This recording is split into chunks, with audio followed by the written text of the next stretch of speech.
네, 국내 코로나19 3차 대유행이 확연한 감소 국면에 접어든 가운데 신규 확진자 수가 300명대로 떨어졌습니다. 300명대로 떨어진 것은 3차 대유행 초기 단계였던 11월 25일 이후 54일 만의 기록입니다. 한편 오늘부터 헬스장과 노래방 등 일부 다중이용시설의 운영이 조건부로 재개가 됐는데요.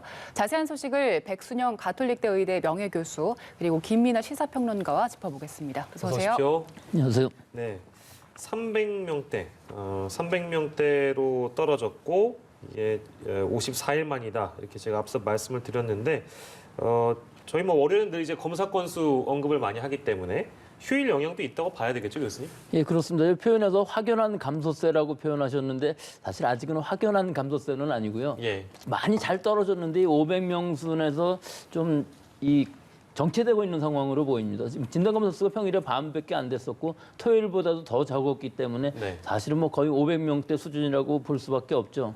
또 하나 봐야 되는 것이 임시 선별 진료소도 이게 주말 영향으로 검사 수가 많이 줄어서 67명이 여기서 확진되었는데 이 양성률이 0.55%나 돼요. 그래서 예. 아직도 지역사회에 있어서의 감염이 완전히 억제되어 있는 것은 아니다 하는 부분이고 문제는 아직도 겨울철이고요. 예. 또 지역사회에 있어서의 개인 간의 접촉 감염이 많아서 언제든 이게 확산될 수가 있기 때문에 예. 설이 될 때까지는 이 숫자가 많이 줄어들어야만 되겠습니다. 그러니까 이제 통상적으로는 월요일 늘 이제 휴일 검사 그 건수가 줄면 당연히 확진자 수도 줄었고 이러다 보면 화요일, 수요일 넘어가면 다시 이제 어떻게 보면 확진자 수가 제자리라든지 조금 더 많이 나오는 경향은 늘 있어 왔던 거니까 그 부분을 좀 감안해야 된다는 말씀이시죠? 예, 그렇습니다. 예.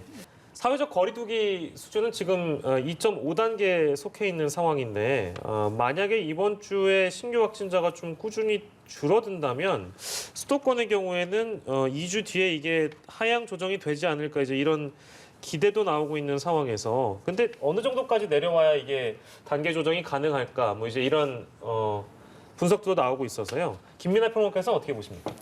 일단 방역 당국이 얘기를 하고 있는 것은 지역 발생 이제 환자가 최소한 이제 500명대 이하로 내려가서 그러니까 400명대에 진입해야 이제 이러한 것들을 고려해 볼 수 있다 이렇게 얘기를 하고 있습니다. 다만 이제 기계적으로 이렇게 신규 확진자의 이제 어떤 숫자만 가지고 판단할 내용이 아니라 실제 이제 감염자가 확진되고 있는 양상 이런 것들을 같이 이제 종합을 해서 판단을 해야 될 텐데요.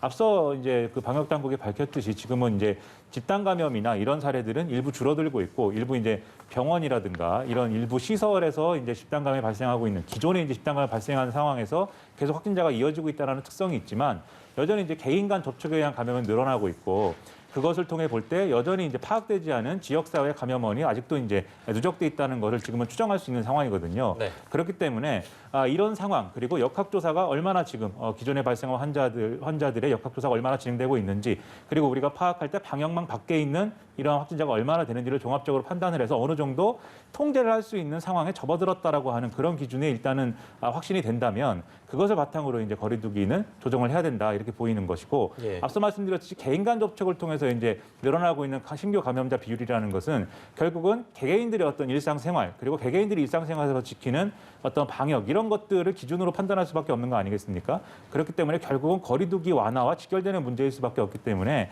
이런 걸 종합적으로 이제 판단해야 될 것으로 보입니다. 네, 예. 일단 기계적인 판단보다는 다각적인 측면을 고려해서 그 이후에 결정을 할 거란 말씀을 해주셨는데 2주 일단 연장을 하고 나면 곧 설이거든요. 그렇게 되면 그때쯤에 또 거리두기 단계를 풀기 어려울 것 같은데 어떻게 보세요?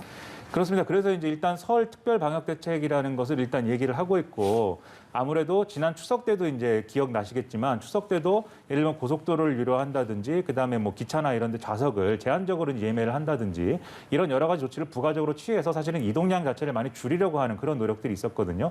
마찬가지로 이번에도 설 연휴 때 우리가 이제 고향에 방문한다든지 이런 일들을 아예 안 할 수는 또 없는 일이지만 되도록이면 자제해야 되는 상황 아니겠습니까? 그렇기 때문에 이 전에 거리두기 완화를 한다든지 이런 것들은 현실적으로 좀 어려워 보이는 상황이기 때문에 일단은 이 설 연휴를 거치고 나서도 좀 일정 기간 동안 이 거리두기는 현행 단계로 이어질 가능성이 지금은 상당히 높아 보인다 이런 생각이 돼요. 물론 제가 이렇게 말씀드렸지만 방역 당국이 이제 상황 판단에 따라서는 다른 결론도 얼마든지 나올 수 있는 것이기 때문에 그 추이 자체는 이제 지켜볼 필요가 있는 것 같습니다. 예, 백순영 교수께도 좀 같은 질문 드려볼까요? 그러니까 어느 정도 그 결정에 대한 부담은 분명히 있어 보이는 게 설 앞두고 나서 예를 들면 이런 결정이 내려진다든지 그렇게 되면 부담이 될 수도 있을 것 같고 혹시나 또 확진자가 늘어날 수도 있는 가능성은 분명히 남아 있는 거니까요. 어떻게 좀 보십니까?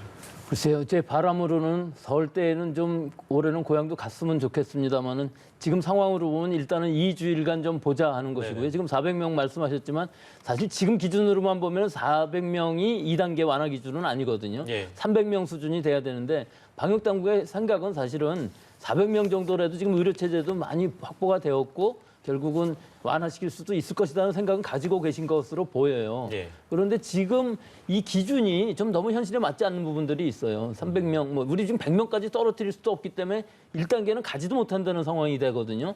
그래서 이런 기준들은 좀 더 탄력적으로 다시 한번 만들고 앞으로 2주일 동안은 우리가 전 국민들이 5인 이상 모임 금지하는 거 이 불편한 걸 잘 참으시고 방역수칙 잘 지켜서 예. 완전히 좀 떨어지는 게 보이는 상황, 즉 한 200명 수준대 정도가 예. 뭐 이게 희망적이긴 합니다만은 이 정도가 된다 그러면은 일단 조금 완화도 할 수 있지 않을까 하는 가능성은 있어 보입니다. 하지만 그렇지 않다면 지금과 같은 완만한 속도라면은 사실은 설 연휴 기간 중까지는 뭐 견디고 넘어가야 되고 그 이후에 이제 떨어지는 것을 보고 완화시키고 좀 일상생활로 돌아갈 수 있을 것으로 보이는데 사실 전 세계적으로 악화되고 있는데 우리나라는 그래도 이 정도로 방역 통제가 되고 있다는 것만 해도 굉장히 다행스러운 것이고요.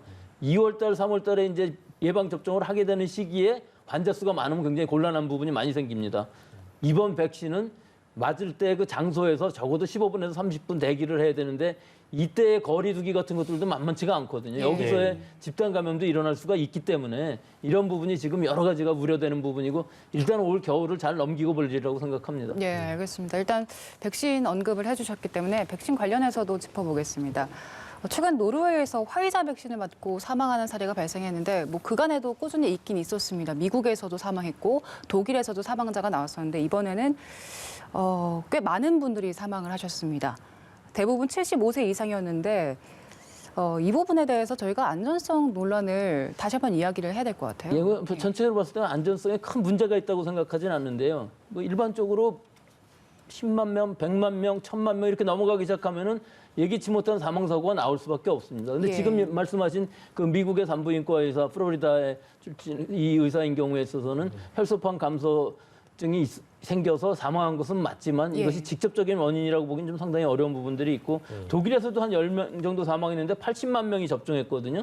미국은 지금 1000만 명 넘게 접종을 하고 있는데 사실 사망 케이스가 나오고 있는 것은 아닌데 이상하게도 노르웨이는 3만 3천 명 정도 접종했는데 29명이 사망을 했어요. 예. 근데 그 중에서 16명이 조사 중이고 어느 정도 인과관계가 의심이 되고 나머지 이제 13명이 인과관계가 의심되고 16명은 지금 조사 중인 것이거든요. 예. 근데 특징이 있는 것이 이 요양원에서 고령자이시면서 노안이 깊으신 분들이 접종을 받으셔서 사망을 하셨는데 우리가 일단 예방 접종을 받으면서 사망하는 케이스들 중에서는 이 아나필락틱 쇼크, 즉 급성 알러지 증상 이것들에 의해서 사망하는 케이스들이 어느 정도 예상이 되는데 이게 전혀 다른 상황으로 사망을 하셨고 예. 지금으로 봐서는 이 요양원에서만 일주일에 400명 정도가 사망들을 하신다고 그래요. 노르웨이 예. 평균을 보면은 그렇기 때문에 이 숫자만으로 봤을 때는 아직까지 이 노르웨이에 있어서의 많은 사망자가 나온 것이 꼭 백신과의 연관관계가 있다 하고 얘기하기는 어렵고요.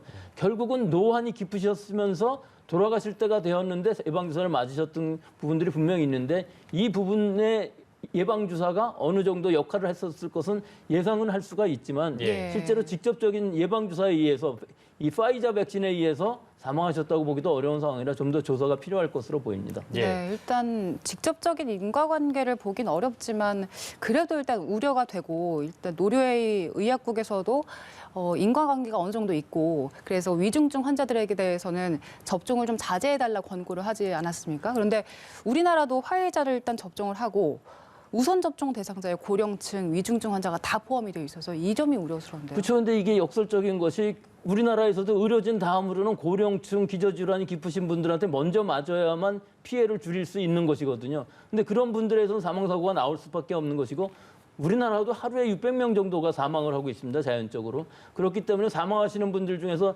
예방주사를 맞으신 분들은 대부분 고령층에서 예방주사를 맞으실 것이고 사망하시는 분들도 예방주사 맞으신 분들이 사망하게 되면 이 인과관계 밝히기가 굉장히 어려운 부분들이 있거든요. 예. 이 전 세계적인 현상일 수가 있는 것인데 이것을 얼마나 투명하게 빨리 밝혀낼 수 있느냐 하는 데 있어서의 문제고 또 한 가지 지금까지는 지금 파이자가 이렇게 문제가 생겼고 모더나는 그만큼 접종량이 적어서 이 문제가 아직까지 나오고 있지는 않은데 과연 이것이 파이자만의 문제인 것이냐 예. 아니면 mRNA 백신의 문제인 것이냐 하는 것이고 우리나라는 일단 2월 달에는 아스트라제네카 백신이 들어오게 돼 있기 때문에 예. 이것은 영국에서 지금 대규모 접종을 하고 있거든요. 적어도 수백만 명 정도 맞고 있는데 아직까지는 큰 부작용은 없는 것으로 보이고 일반적으로 이 아데노바이러스 벡터라는 것은 우리가 예방 주사에는 사용한 적이 없지만 고전적으로 많이 쓰이던 이 벡터이기 때문에 이 아데노바이러스 벡터에 의해서 우리가 어떤 부작용을 상상한다는 건 상당히 좀 어렵기 때문에 중증 부작용은 안 나올 것으로 보이지만 하여튼 영국의 결과를 우리가 모니터링하면서 우리는 계획을 잘 짤 수 있을 것으로 봅니다. 예, 우리 정부도 이 백신 접종 후에 사망하는 사례들이 시사하는 바가 적지 않다라고 이미 언급한 바 있고 의학 정보를 상세하게 파악해서 앞으로의 접종 계획에 반영한다고 하니까 이 내용을 저희가 또 꾸준히 모니터링해서 말씀을 드리도록 하겠습니다. 코로나19 관련 내용은 여기서 좀 정리하도록 하겠습니다. 김민하 평론가는 뒤이어서 함께 해주실 거고요. 백승현 교수는 여기서 보내드리겠습니다. 고맙습니다. 예, 감사합니다.